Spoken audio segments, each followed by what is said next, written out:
Indian geography की श्रृंखला में हमने भारत के उच्चावच का अध्ययन किया, भारत के जलवायु तंत्र का अध्ययन किया, भारत के अपवाह तंत्र का अध्ययन किया और इसके अलावा मृदा और वनस्पति के बारे में अध्ययन किया। आज हम एक और महत्वपूर्ण टॉपिक को लेकर उपस्थित हुए हैं जिसका नाम है खनिज संसाधन।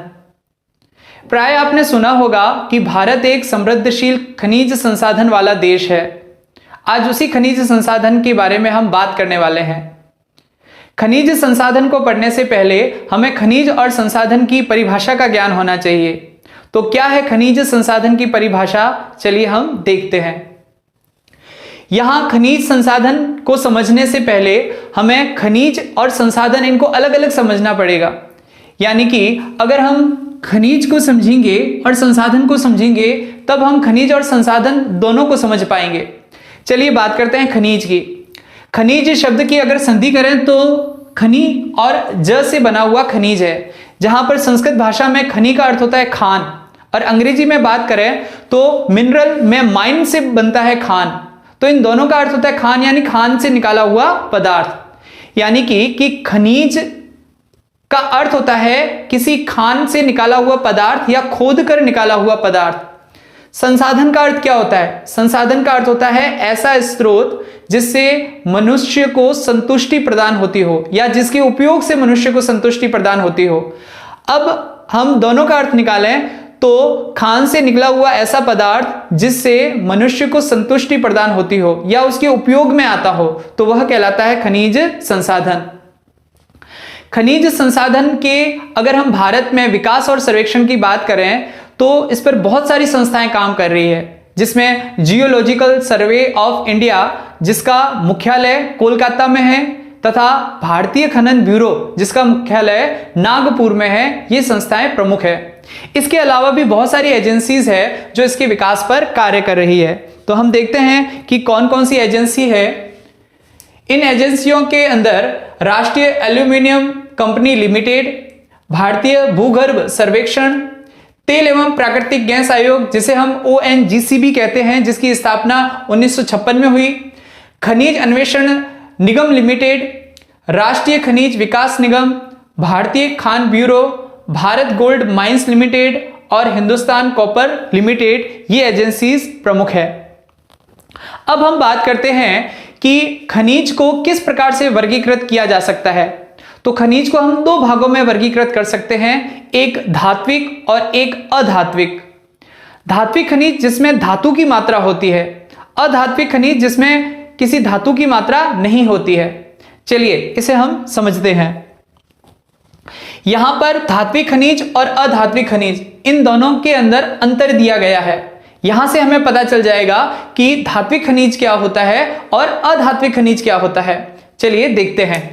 सबसे पहले अगर हम धात्विक खनिज की बात करें तो यहां धात्विक खनिज क्या है? धात्विक खनिज मुख्यतया आग्नेय तथा रूपांतरित शैलों में पाए जाते हैं। आग्नेय शैल का अर्थ होता है ज्वालामुखी से जो लावा निकलता है और वह बार शैल के रूप में जम जाता है, तब वह जो शैल है आग्नेय शैल कहलाती है। उसमें भूगर्भ के जितने भी मिनरल्स होते हैं वह सारे पाए जाते हैं।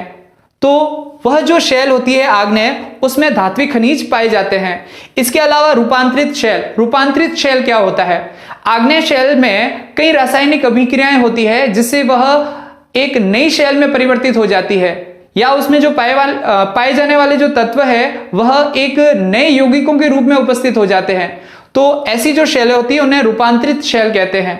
तो इस प्रकार से धात्विक खनिज है जो आग्नेय शैल और रूपांतरित शैलों के अंदर पाए जाते हैं, जबकि अधात्विक खनिज कहां पाए जाते हैं? अधात्विक खनिज मुख्यतः परतदार शैलों में पाए जाते हैं। परतदार शैलें क्या होती है? नदियों के द्वारा, हवाओं के द्वारा जो भी अवसाद निक्षेपित किए जाते हैं, कालांतर में वह निक्षेपित पदार्थ है जो चट्टानों की तरह जम जाते हैं और उन्हीं चट्टानों के अंदर ये धातु पाए जाते हैं और ऐसे धातुओं को अधात्विक खनिज कहते हैं।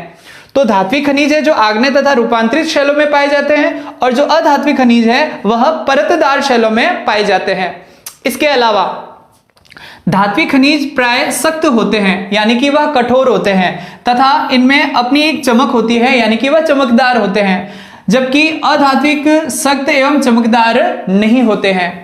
इसके अलावा इन्हें पिघलाया जा सकता है ताकि इनसे नए उत्पाद बनाए जा सके। धात्विक खनिज होते हैं, उन्हें गर्म करके पिघलाया जा सकता है। पिघलाने के बाद में उन्हें वापस सख्त किया जा सकता है जिससे कि नए उत्पाद बनाए जा सके। मगर अधात्विक खनिजों को पिघलाकर नए उत्पाद नहीं बनाए जा सकते हैं। उनसे न उन्हें पिघलाया जा सकता है और न उनसे नए उत्पाद बनाए जा सकते हैं। और अगर हम धात्विक खनिजों की बात करें तो कौन कौन से हैं? तो लोहा, तांबा, मैग्नीज, चांदी, एल्यूमिनियम, टिन आदि यह धात्विक खनिज है। और अगर हम अधात्विक की बात करें तो कोयला, नमक, सल्फर, हीरा, जिप्सम, चूने का पत्थर आदि यह अधात्विक खनिज है।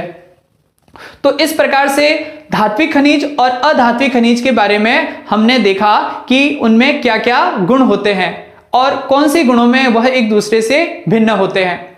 इसके अलावा इसके वर्गीकरण को हम और अच्छे से समझने का प्रयास करते हैं।